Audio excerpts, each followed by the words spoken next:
Hello sir, नमस्कार। स्वागत है आपका चाणक्य ग्रुप ऑफ इकोनॉमिक्स में। दोस्तों, उम्मीद है कि आपकी लेवल ऑफ प्रिपरेशन काफी अच्छी चल रही होगी अपकमिंग एग्जाम्स की। यूजीसी नेट दिसंबर में है, उसके बाद अगर आप आरपीएससी की तैयारी कर रहे हो और साथ साथ हो सकता है कि एमपी जो असिस्टेंट प्रोफेसर की निकली थी उसकी तैयारी कर रहे होंगे। अभी यूपी में भी आयोग जो है गठित हो गया है, तो नेक्स्ट एग्जाम्स की तैयारी उसकी भी आपकी शुरू होगी। EMRS next month upcoming month में होने वाला है। झारखंड पीजीटी होने वाला है। तो एग्जाम्स की सीरीज है। 2024 में इलेक्शन है, उससे पहले पहले गवर्नमेंट चाहे कि ज्यादा से ज्यादा वैकेंसीज हम लोग रिलीज करें और पोस्टिंग ज्यादा से ज्यादा दें, क्योंकि बोर्ड बैंक लेना है ना नेक्स्ट नेक्स्ट ईयर। आइए देखते हैं। आज एक फिर से इंपॉर्टेंट टॉपिक करते हैं। आज का टॉपिक क्या है? List of important acts. Act कहने का मतलब है जितने भी लॉज हैं, जितने पहले बिल होता है फिर बिल एक्ट में कन्वर्ट होता है। अब इकोनॉमिक्स में जितने भी इंपॉर्टेंट लॉज हैं या एक्ट हैं वो पूछ लेता है। तो इसमें दोनों चीज डिस्कस करेंगे। एक तो जो डिफरेंट डिफरेंट ऑर्गेनाइजेशन है, ऑर्गेनाइजेशन में जो कमिटीज, जो बिल हुए, जो बिल के बाद लॉज बने वगैरह, एक्ट बने, उनकी बात।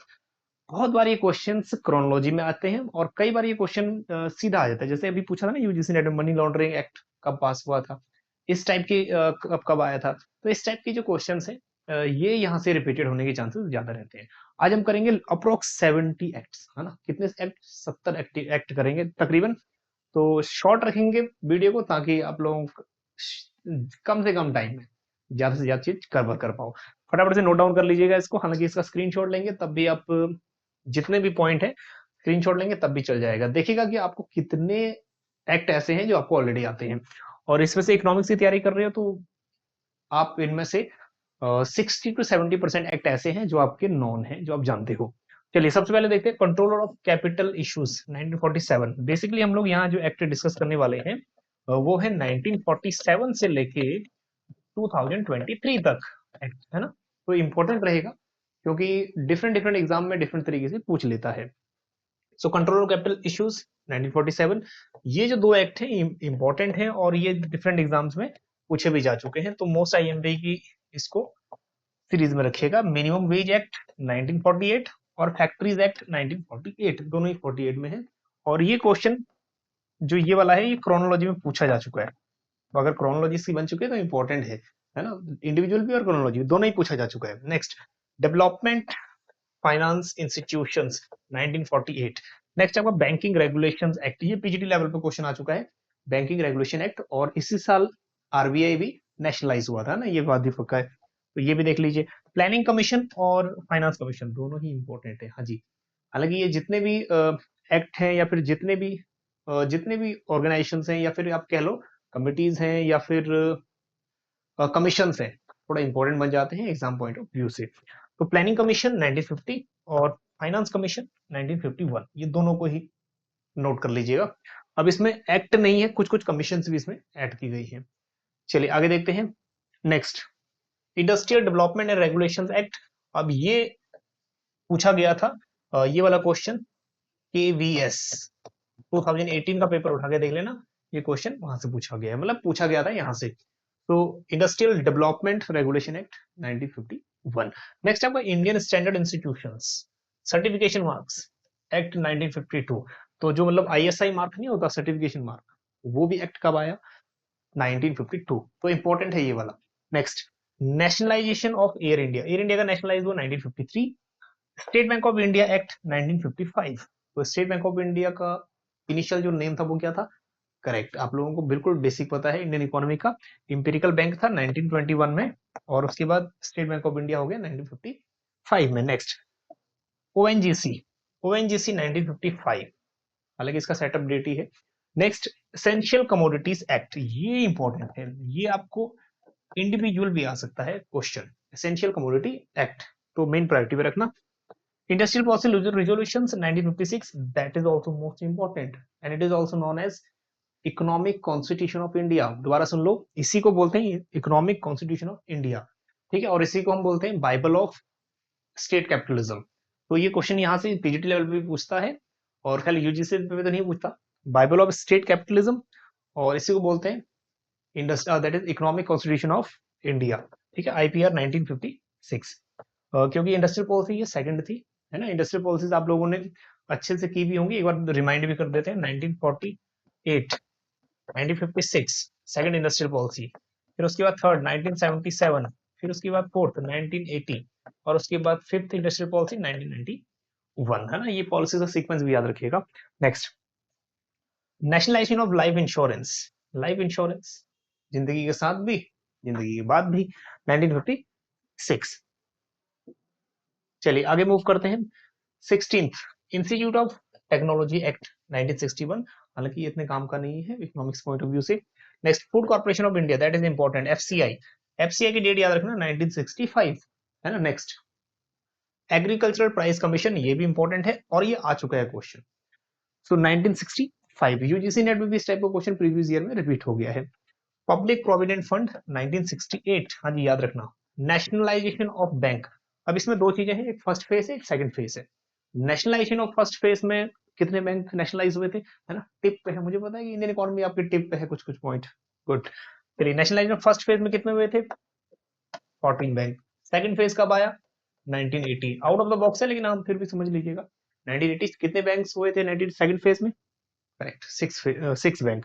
Next, monopolies and restrictive trade practices, MRTP act, ये यूजीसी का सबसे प्यारा कॉन्सेप्ट है, यूजीसी बार बार इसको पूछ लेता है। एमआरटीपी एक्ट रिप्लेस कौन से एक्ट में हुआ था, है ना, फटाफट से कमेंट करेंगे कि एमआरटीपी एक्ट का नया नाम क्या था, क्योंकि यूजीसी इसी क्वेश्चन को बार बार पूछता है। चलिए, MRTP act 1969। Next, nationalisation of coal mines, हाँ जी, कोल माइंस 1971, याद रखना, नो कोल माइंस 1971, हालांकि इस टाइप का क्वेश्चन अभी तक नहीं पूछा गया है कोल माइंस से। Next, nationalisation of general insurance, general insurance important, थोड़ा सा याद रखिएगा, general insurance 1972। Next, foreign exchange regulation act, हाँ जी, ये भी यूजीसी में बहुत बार पूछता है। यूजीसी जो पूछता है वो अदर जितने भी एग्जामिनेशन है ना, आरपीएससी है चाहे असिस्टेंट प्रोफेसर किसी भी स्टेट का है, पूछने के चांसेस ज्यादा रहेंगे। ठीक है, फेरा और फेरा ही रिप्लेस किसमें हो गया, फेमा, तो 1973। Next, Sikh textile undertakings nationalisation act, Sikh textile industry, जो इंडस्ट्रीज बड़ा वीक चल रही थी, बीमार चल रही थी, तो 1974। नेक्स्ट आगे देखते हैं, bonded labour system abolition act, bonded labour system abolition act, ये इंपॉर्टेंट है, इसका इंडिविजुअल क्वेश्चन बन सकता है, कब, 1976। Next, urban land ceiling regulation act 1976। Next, standard of weights and measures act 1976, same date, हालांकि ये क्वेश्चन अभी तक नहीं पूछा गया इस टाइप का। Next, abolition of the right to property, right to property को अबोलिश कर दिया 1978 में। Next, nationalisation then privatisation end of Maruti Udyog, पहले नेशनलाइज फिर प्राइवेटाइज ऑफ मारुति उद्योग 1980 में, 1980। चलिए उसके बाद देखिए, जिस क्वेश्चन पर थोड़ा फोकस करने की बात है उस पर थोड़ा फोकस भी करेंगे। Sikh industries companies act 1985। Next, consumer protection act 1986, ये इंपॉर्टेंट है ना। और इसके साथ साथ इन्वायरमेंट प्रोटेक्शन एक्ट आया था ना एक, कौन से ईयर में आया था, उसको भी मेंशन करना थोड़ा सा, तो ये। Next, prevention of corruption act 1988, 1988 में ही यहाँ पे दूसरा बिल भी जो हमारा इंपॉर्टेंट है, वो भी हम लोग आगे भी इसको करेंगे। और आपने security exchange board of India पढ़ा होगा ना, सेबी, 1988 में ही वो भी बिल आया था, 1992 तक वो क्या हो गया, स्टैट्यूटरी बॉडी बन गया, मतलब एक्ट बन गया। चलिए, तो 1988 थोड़ा डेट इंपॉर्टेंट है, प्रिवेंशन ऑफ करप्शन एक्ट। उसके बाद national highway authority of India, NHAI act 1988, हालांकि इस टाइप का क्वेश्चन नहीं आया अभी तक। स्टेटमेंट ऑन इंडस्ट्रियल पॉलिसी और इन्वेस्टमेंट प्रमोशन बोर्ड, डिसइन्वेस्टमेंट, इनका डेट सेम है ना, जो एनईपी 1991 है उससे ही रिलेटेड है। ठीक, तो डिसइन्वेस्टमेंट एक्ट 1991। नेक्स्ट, सिक्योरिटी, अब ये आ गया हमारे पास, security and exchange board of India 1992। तो हालांकि ये एक्ट जो है बना सेबी, ये एक्ट बना है 1992 में, है ना। हालांकि बिल वगैरह जो पहले ही आ गया था 1988 में ही, और बिल बनते बनते एक्ट में उसको स्टैट्यूटरी बॉडी बनते बनते 4 साल लग गए। नेक्स्ट, तो अगर क्रोनोलॉजी आती है सेबी की, ये क्वेश्चन पहले भी बना है कि 1988 करें या 1992 करें, तो आप 1992 करना, क्योंकि एक्ट कब बना, 1992, मतलब स्टैट्यूटरी बॉडी जो बनी। नेक्स्ट, डेप्थ रिकवरी ट्रिब्यूनल्स 1993, हालांकि ये डेप्थ ट्रिब्यूनल जो है हमारी अभी तक नहीं पूछा गया है। नेक्स्ट, नेशनल स्टॉक एक्सचेंज बहुत इंपॉर्टेंट है, अभी यूजीसी में क्या कर रहा है, नेशनल स्टॉक एक्सचेंज और आपका जो आपका बीएसई है ना, बॉम्बे स्टॉक एक्सचेंज, इसी में से क्वेश्चन पूछ रहा है। और ये पूछ रहा है कि स्क्रीनिंग कब आया था, ऑनलाइन सबसे फर्स्ट ये ऑक्शन कब हुआ था, या फिर स्टॉक ऑनलाइन कब शुरू हुए थे, ये इस टाइप के क्वेश्चन बहुत पूछ रहा है। तो एनएससी और बीएससी इन दोनों को ही अच्छे से प्रिपेयर कर लीजिएगा, क्योंकि यूजीसी यहाँ से पूछ रहा है, यूजीसी नेट में। चलिए next, national telecom policy 1994। Next, Tarapore committee important है। Tarapore committee related to full convertibility 1997। हालांकि और भी कमिटीज है मॉनेटरी से रिलेटेड, बैंकिंग से रिलेटेड, उनको ऐड नहीं किया गया है। Next, telecom regulatory authority of India 1997, इतना इंपॉर्टेंट नहीं है। न्यू नॉर्मल इनकम टैक्स, ये इंपॉर्टेंट है, कई बार क्रोनोलॉजी में पूछ सकता है, फिर हम लोग कंफ्यूज हो जाते हैं वहां पे। New normal in income tax rates 1997। Next है new exploration licensing policy, new exploration licensing policy 1997। Electricity regulatory commission अगर हम नहीं पढ़ोगे तभी चल जाएगा, 1998 है। इंश्योरेंस, ये इंपॉर्टेंट है, IRDAI, ठीक है, insurance regulatory development authority of India 1999, है ना। चलिए आगे चलते हैं, फिर से आगे हमारे पास फेमा 1999, और इसको आप लोगों ने अच्छे से पढ़ा होगा, है ना। चलिए next, information technology act, IT act 2000, ये थोड़ा सा इंपॉर्टेंट है, पूछ सकता है पेपर 1 में भी, आईटी एक्ट कब आया था 2000 में। नेक्स्ट हमारे पास है prevention of money laundering act, जो अभी यूजीसी नेट में आया था और बिल्कुल लेटेस्ट है, जून 2023 का ये क्वेश्चन, डायरेक्ट क्वेश्चन दे दिया है ना। तो बहुत सारे एग्जाम में अब डायरेक्ट पूछेगा, क्योंकि पूछा भी है यहाँ से, तो इंपॉर्टेंट है ये। चलिए, prevention of money laundering act 2002 important है। नेक्स्ट, पीजीटी लेवल पे भी आ सकता है। कंपटीशन कमीशन ऑफ इंडिया, यही हम कह रहे थे ना कि क्या नाम बना है एमआरटीपी का, competition commission of India, replace कर दिया एमआरटीपी को कंपटीशन कमीशन ने, तो ये भी एग्जाम में आ चुका है, यूजीसी का पसंदीदा टॉपिक है ये। Next, pension fund regulatory and development authority 2003। Next, physical responsibility budget management act, that is most important, 2003। FRBM act ना बड़ा ही इंपॉर्टेंट है, और एफआरबीएम एक्ट के कुछ टारगेट्स हैं, फिजिकल डेफिसिट कितना परसेंट होना चाहिए, रिवेन्यू डेफिसिट कितना परसेंट होना चाहिए, वो कर लेना। चलिए next, national policy on airports, कुछ ज्यादा इंपॉर्टेंट नहीं है। नेक्स्ट, मनरेगा तो सुपर श्योर में है ये 2005, और मनरेगा के अंडर ये देख लीजिएगा कि कौन सा स्टेट हाईएस्ट पे कर रहा है अपने लेबर्स को, और कितने मैक्सिमम डेज का वर्क, ठीक है, पर लेबर मिल रहा है मैक्सिमम, क्योंकि स्टेट टू स्टेट वेरी कर रहा है ये, क्योंकि इसमें भी दोनों ही स्टेट का फंडिंग भी है और सेंटर का फंडिंग भी है। चलिए आगे देखते हैं। Next, foreign contribution regulation act, ये वाला जो एक्ट है, रिसेंट जो यूजीसी का एग्जाम हुआ था जून 2023 में, उसमें पूछा गया है, तो ये भी जो मैच द फॉलोइंग में है, ठीक, 2010, हालांकि ये अमेंडमेंट हुआ 2020 में। Next, the factoring regulation act, ये फैक्ट्री एक्ट नहीं है, दूसरा एक्ट है, फैक्टरिंग रेगुलेशन एक्ट 2011। आगे देखो, FDI in retails 2012, companies act 2013। अब एक और भी एक्ट है, right to fair compensation and transparency in land acquisition, rehabilitation and resettlement act 2013, UPA government ने ये, ठीक है, सेटअप किया था इस एक्ट को। तो बात, इतना बड़ा एक्ट है, सिर्फ डेट याद रखना, 2013। नेक्स्ट, प्रधानमंत्री जनधन योजना, गवर्नमेंट, मोदी गवर्नमेंट आई तुरंत, ठीक है, जनधन योजना खाते खुलवाए गए, और ये मोस्ट इंपोर्टेंट में रखना, नेक्स्ट अपकमिंग एग्जाम में किसी भी तरह पूछ सकता है। हाईएस्ट स्टेट कौन सा था जिसने सबसे ज्यादा जनधन अकाउंट्स खोले, और इसमें पूछ सकता है कि मेल और फीमेल का रेशियो कितना है, कितना डिपॉजिट अब तक हुआ है, तो इंपॉर्टेंट है, एक बार अभी 2023 का डाटा इसमें से कर लेना, इनफ रहेगा। नेक्स्ट, बेनामी ट्रांजेक्शंस प्रोहिबिशंस अमेंडमेंट एक्ट, ये इंपॉर्टेंट है, बेनामी संपत्ति वाला था ना एक एक्ट, काफी चला, तो ये भी एज इट इज पूछ सकता है अपकमिंग एग्जाम में, मोस्ट इंपॉर्टेंट है, ध्यान रखना, अपकमिंग एग्जाम में एज इट इज क्वेश्चन आ सकता है यहाँ से डायरेक्ट।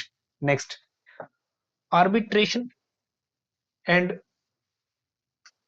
कॉन्सिलेशन अमेंडमेंट एक्ट, हालांकि इस टाइप का एक्ट भी नहीं पूछा गया है, भी याद रखना, 2015। नेक्स्ट, आधार एक्ट, ये पूछा नहीं गया है लेकिन फिर भी याद रखना, आधार एक्ट, ठीक है, आम आदमी का अधिकार, आधार 2016। आगे देखिए, इंपॉर्टेंट है, that one is important. Insolvency and bankruptcy code 2016।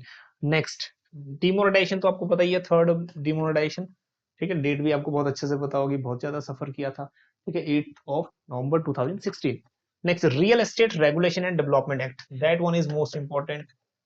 हाँ जी, नेक्स्ट में एज इट इज क्वेश्चन पूछ सकता है, याद रखना, real estate regulation and development act. Next, GST बहुत इंपॉर्टेंट है, और ये जीएसटी जो है ना ऑलरेडी पूछ चुका है, कहाँ पे, यूजीसी में भी, पीजीटी एग्जाम में भी।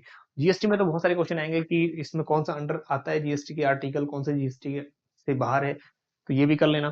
तो ये भी डेट ऑलरेडी आ चुकी है, किस डेट में सेटअप हुआ था, डेट पूछ चुका है यूजीसी ऑलरेडी, 1 जुलाई 2017। हालांकि 1 जुलाई को ही जीएसटी डे भी ऑब्जर्व होता है all over India. Next, companies amendment act 2017, companies act 2013 को ही अमेंड कर दिया 17 में। The specific relief amendment act, अब देखो जो एक्ट पहले हो चुके हैं अब उनमें अमेंडमेंट अगर आएंगे ना तो अमेंडमेंट जुड़ जाएगा वर्ड, मतलब डेट रिवाइज्ड होगी 2018। कंपनीज अमेंडमेंट एक्ट फिर से 2020। नेक्स्ट आपका the insolvency and bankruptcy code, again amendment है ये 2019, ठीक, यहाँ 2016 और फिर उसके बाद अमेंडमेंट होके 2019। हालांकि जो इनिशियल डेट है वो याद रखिएगा, और रेयरेस्ट है कि अमेंडमेंट पूछे, है ना, जो इनिशियल डेट है वो ज्यादा चांसेस रहते हैं पूछने के। The foreign contribution regulation amendment act, अब यहाँ पे फिर amendments 2020। Next, the repealing and amending act, repealing 2022, and digital person data protection act 2022, ये भी। सो इन ईयर्स की डेट जो है ना वो मेंशन, वो अगर नहीं भी याद रखोगे तो चल जाएगा, सिर्फ ईयर याद रखना, क्योंकि ईयर ही पूछता है एग्जाम में। अब दो चीजें और देख लीजिए, the first income tax act, बहुत कंफ्यूजन रहता है कि इनकम टैक्स एक्ट जो हमारा 1961 था, ये हमारा इंडिपेंडेंस की बात, सबसे पहले इनकम टैक्स एक्ट था 1961, लेकिन इससे पहले ही इनकम टैक्स एक्ट आ चुका था 1860 में। तो जब भी क्रोनोलॉजी स्टार्ट होगी तो वो बनेगा इनकम टैक्स एक्ट, ठीक है, 1860, क्योंकि ये फर्स्ट हमारा इनकम टैक्स एक्ट था, 1961 से स्टार्ट नहीं होगा। अगर ये क्रोनोलॉजी पूछता है हमारे पास तो सीधा आएगी जेम्स विल्सन वाला 1860 से, है ना। तो क्रोनोलॉजी जो अच्छे से करना, उसको वहां पे बिगाड़ मत देना। 1860 थी स्टार्टिंग है हमारा इनकम टैक्स एक्ट का, जो James Wilson, first British finance minister, ये भी देख लीजिएगा। नेक्स्ट आपका reserve bank of India act 1934, ये क्वेश्चन आपका केबीएस में पूछ चुका है कि आरबीआई एक्ट कब आया था। तो इस टाइप के जो क्वेश्चन है, और ये देख लीजिएगा कि इस टाइप के जो क्वेश्चंस बनेंगे आपके वो डायरेक्ट ही बनेंगे ज्यादातर, जैसे भी यूजीसी ने भी डायरेक्ट पूछा, नेक्स्ट स्टेट जितने भी स्टेट है ना डायरेक्ट पूछने के चांसेस ज्यादा है। खैर, लेवल ऑफ प्रिपरेशन आपकी जारी रखिए, मिलते हैं आपको नेक्स्ट किसी एक टॉपिक के साथ, बने रहिएगा चाणक्य ग्रुप ऑफ इकोनॉमिक्स के साथ, ठीक, थैंक यू सो मच।